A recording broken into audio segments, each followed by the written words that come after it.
自从火了《陈情令》，火了肖战、王一博，火了博君一肖都被买下，各路男明星纷纷下海拍摄。粉丝们由原来对其他家的嘲弄，到现在对自家的妥协，美帝一词开始频繁地出现在这些粉丝嘴里了。神坛之上的末代美帝，博君一肖的权力版图与不可逾越的鸿沟。概念重塑，何为美帝？何以美帝？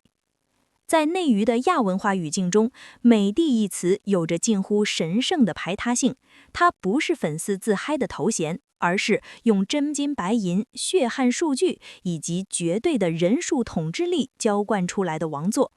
溯源内娱 CP 史，美帝的初衷是指代那些处于金字塔顶端的、具有断层优势的超人气组合。最初的火种由凯源燃起，那是内娱粉丝经济觉醒的萌芽。然而，真正将美帝一词推向极致，甚至让它带上一种末代孤勇的悲剧色彩的，唯有博君一肖。当《陈情令》的夏日限定化作长久的文化烙印，肖战和王一博的名字便被死死扣在了内娱史册的首页。从那时起，各路男明星纷纷下海，试图复制那种万人空巷的盛景。粉丝们也从最初的嘲弄转向了某种心照不宣的妥协，因为大家都发现，无论后来者如何努力，那个被买下的博君一肖早已成为了无法翻越的山脉。3倍论和10倍论的绝望。内娱 CP 粉圈存在着一个不成文的、近乎苛刻的美帝更迭标准。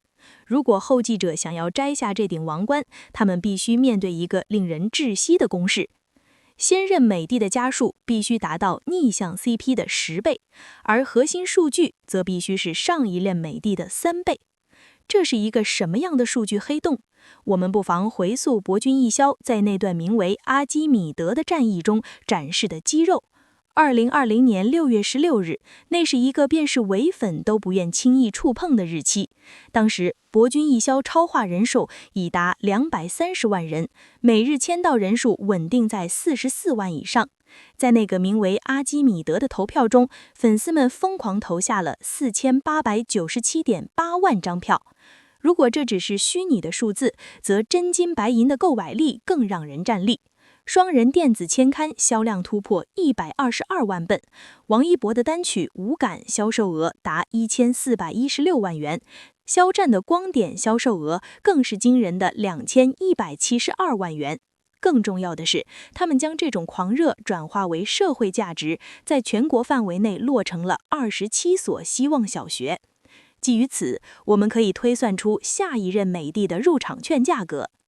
那意味着新人的超话人数需超过460万人，每日签到需突破88万，单次投票需超过14700万张，双人刊销量得迈过366万本的大关。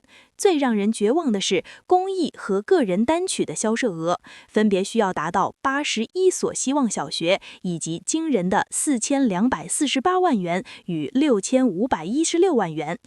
在这个粉丝经济趋于冷静、平台监管日益严格的时代，这组数字不再是努力的目标，而是一个近乎荒唐的科幻语言。百香果的坚韧与唯一性。如果说数据是冰冷的，那么人的意志则是温热且难以捉摸的。博君一肖的粉丝自称为百香果，他们构成了内娱最复杂也最强大的群体。如今，博君一肖超话人数已经突破278万，并且这个数字仍然以一种平稳而可怕的速度增长。这还是在2位正主几乎无公开互动，甚至在星光大赏等同台场合保持极致克制的情况下完成的。这种无互动即是最高互动的默契，反而成了粉丝心中坚不可摧的信仰。我们必须正视一个现实，内娱的活粉总量是有天花板的。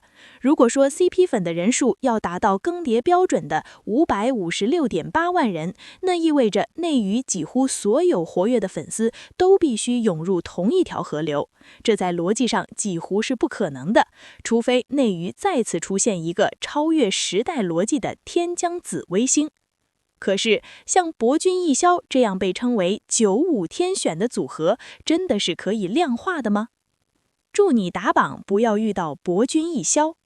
在内娱的各家粉丝群里流传着一句近乎自嘲的祝福：祝你打榜不要遇到博君一肖。这句话背后是百香果群体极强的组织能力和氪金实力的缩影。想要取代博君一肖，下一任 CP 粉不仅要比百香果强3倍，更要面对2个强大的伪粉群体。摩托车姐姐和小飞侠这2只在内娱几乎可以横着走的精锐力量，在面对自家 CP 粉时，构成了另一种奇妙的动态平衡。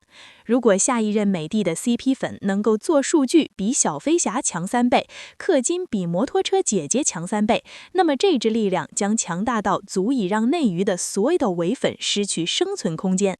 那种场景，与其说是繁荣，不如说是内娱一态的彻底躺塌。这就是博君一肖被称为末代美帝的真正原因。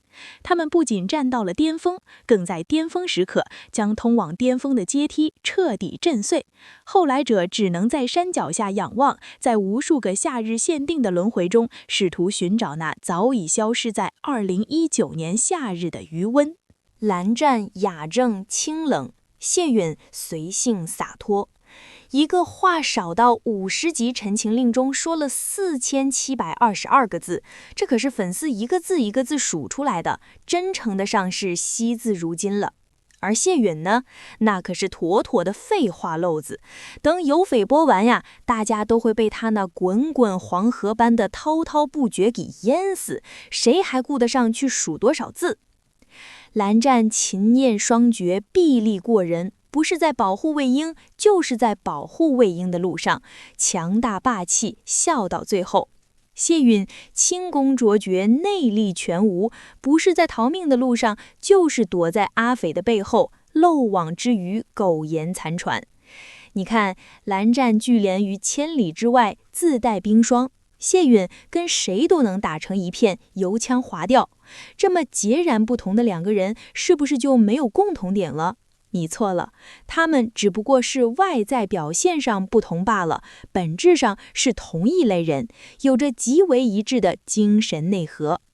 为什么这么说？你看，蓝湛出身于仙门世家，谢允出身于前朝皇室，从2人的家世上来说，都不是你我之凡夫俗子所能企及的。只不过蓝湛的姑苏蓝氏渐起兴盛，花开荼蘼，而谢允的前朝覆灭，没落尘埃，彼岸花开。从2人的本领上来说，都是内外兼修、博览群厨、苦练武功、文武双全的绝代人物。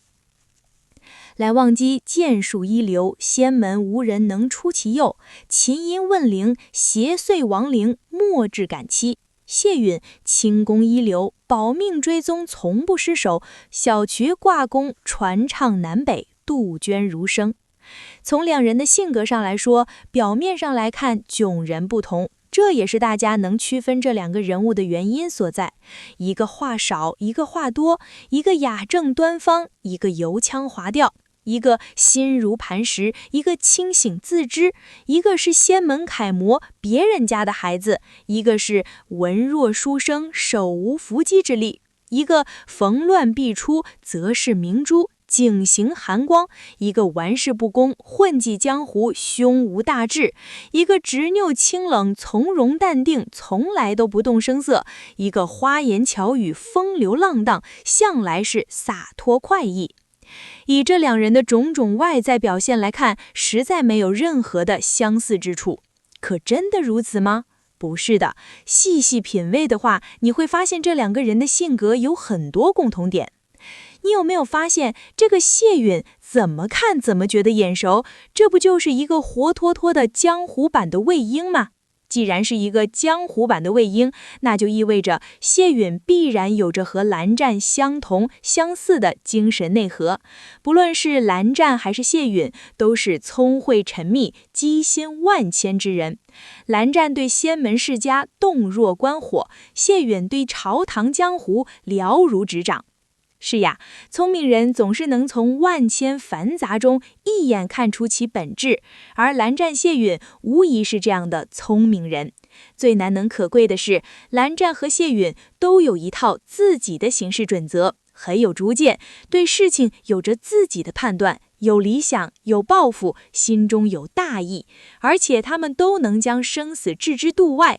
蓝湛在玄武董里时和魏婴共战屠卢玄武，几次救了魏婴。谢允明知自己不能动用内力，却依然为了救阿斐使出了推云掌。感谢您观看视频，如果您觉得这期时事通信有用，请不要忘记点赞、评论和订阅。祝您生活愉快，充来活力，再见。